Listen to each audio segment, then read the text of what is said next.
Good morning, America. This is Jonathan Arias, landlord attorney with the Onyx Group and Buy It, Rent It, Profit Education. So today I'm bringing you an article from something that happened just, this article came out yesterday, August 2nd, but I guess this happened a couple days ago. Full disclosure, today there will be no education. So if you're looking for tips and tricks on how to be a better landlord, how to learn something in multifamily, that's not today. Today is pure funny, and I'll talk about the eviction process.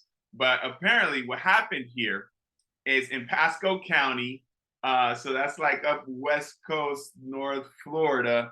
Deputies were trying to execute an eviction, and they went to the wrong house.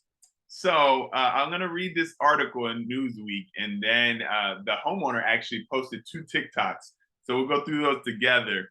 But it's kind of funny. So it says a Florida woman was horrified to see officers trying to evict her family before realizing that they were at the wrong address. Jennifer Michelle saw the Ring doorbell alert while she was at her mother's house on Thursday, she told Newsweek.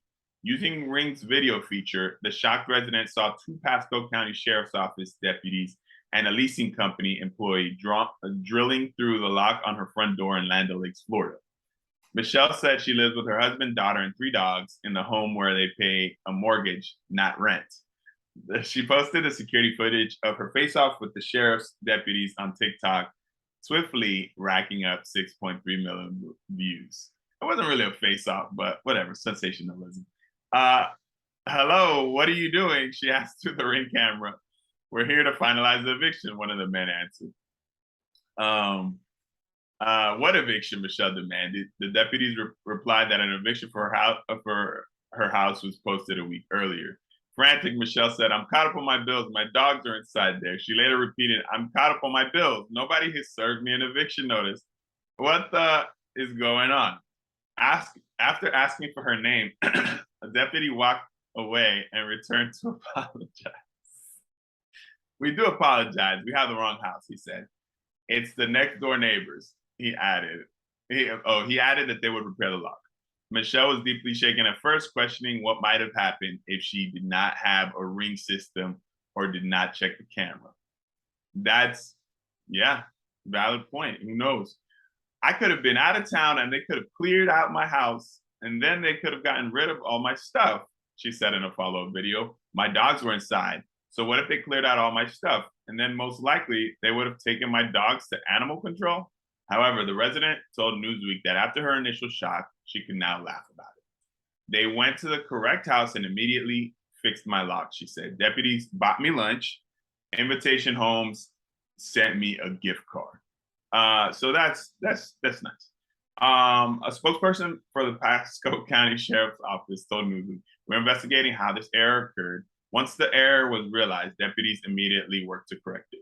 I'll tell you how the error occurred. It's just something you see. If they were looking for 5.5 and they went to 5.3 on accident, it happens. And then they talk a little bit about what's going on right now with the housing crisis. So I'll just read the final 2 paragraphs. Floridians are struggling with the rapidly intensifying affordable housing crisis. A February report from Realtor.com designated Miami as America's least affordable place to live. Wow. With average rents comparable to those in San Francisco and Los Angeles, but, big but, much less affordable for people in the region based on local incomes. Man, Newsweek said it, not me. It's interesting. The average rent shot up 32% from 2019 in Jacksonville, 34% in Orlando, 53% in Tampa.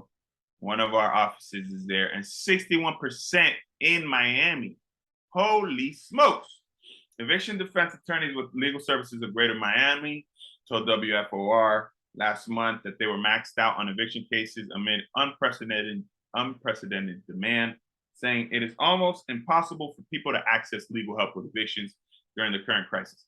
Landlords are equipped with lawyers about 90% of the time. Good idea for those landlords.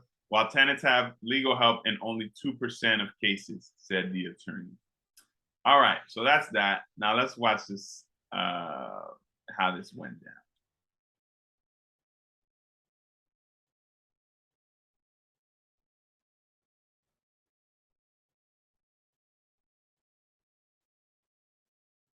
Uh-oh, not getting any audio. Oh, here we go. Hello. We're here to finalize the eviction. What eviction?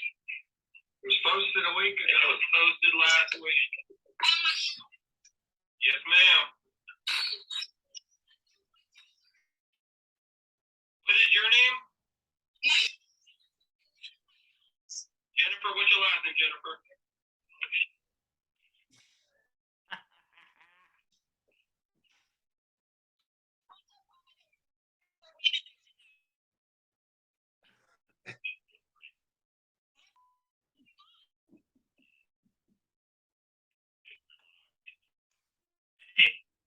We do apologize. We have the wrong house. It's the next door neighbors. What we're gonna have to do is they're gonna have to repair their lock on that. My dog is inside. No, we're not going in. We're not going in. Hey, real quick, what's your phone number? So that was funny when they there we go. Let me pause this one. It was funny when they realized this is her on her second video. We probably won't watch the whole thing. So my video isn't super long. I mean, you get the gist of what happened. But this is her second TikTok video. And this is just her update. By the way, let me just say, I said it in my So I'm not my video yesterday. There are 3 steps to an eviction. There's the notice portion, there's the litigation portion, and then there's the sheriff doing the lockout. So this has nothing to do with the attorneys or the landlords. This was just the Pasco County Sheriff making a mistake, and they just went to the wrong house. It happens. Happens to police all the time. Happens to normal people all the time. One time when I was in law school, I went into the women's bathroom on accident. And I told a girl walked in and we both looked at each other like, one of us is not supposed to be here. And I was like, I promise I'm not a creep. I promise I'm not a creep. Who's in the wrong here? You know, and I went out and I was like, it was totally on me. I apologize. So happy. All right, here we go. not very good at this TikTok thing, and I did not expect this video to go viral. So I got to my house and the cops were at the correct house, which is right next door to me. And he came over to talk to me about it. And I was pacing. I was so angry. And I asked him, who is responsible for reading the numbers on the house? He told me that they all are. So there's 3 of them that read the numbers incorrectly. They had already ripped out my lock. I told them that I need a new lock with a key for every person in my life that needs to have a key to my house, just in case something happens. They told me that the neighbor next door that was being evicted, they were going to come back to clear out her house, and then she had like 24 hours to get her stuff. So all I kept thinking about all day was, what if I didn't have a ring? What if I didn't check my ring? What if I was out of town? And that is the parts that baffle me, because I could have came home from lunch and my key wouldn't go in the lock, and I have no idea why, because they didn't put a note on the evicted house's door. So I would have had no idea why. Or I could have been out of town and they could have cleared out my house, and then they could have got rid of all my stuff. And on top of that, now granted, my dogs would not be inside if I was out of town, but like, let's say I was out to lunch with my mom, because that's who I was with at the time. I was gonna go have lunch with her. My dogs were inside. So what if they cleared out all my stuff, and then most likely they would have took my dogs to animal control? You know, there's been comments on here about pressing charges and stuff, and I don't even think that I can, but that totally didn't even cross my mind. because again, I didn't expect this video to go viral. I was just posting because I thought it was funny.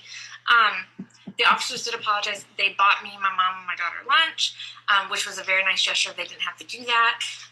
But everything's fine. Everything could have been so much worse than what it actually was. Thank goodness it wasn't. All right. All right. So let me just say this last thing. The process is you get your final judgment from your judge. You get a writ of possession from the clerk.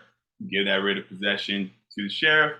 They come out and do a posting for a 24-hour notice. Okay, so they're saying, hey, we're gonna come back in 24 hours and do the final lockout. That's why in the first video they were like, hey, we posted a 24-hour notice, and she was like, no, you didn't. So I wonder where they posted that. That's a separate matter, but that's how that's done, and then they come out afterwards. So again, just something I thought that was funny. And I taught a little bit. I gave you a little bit of a few little nuggets there. But again, hey, if you have any issues with your landlord tenancy area of law, your multifamily property, please give us a call. Check us out at theonyxgrouplegal.com. Also check us out at buyrented.profit.com. We're going to be doing education all across the state on multifamily housing and landlord-tenant law. So look out for that. It's going to be great. I'm Jonathan Arias. Thank you for your time and your attention. God bless you.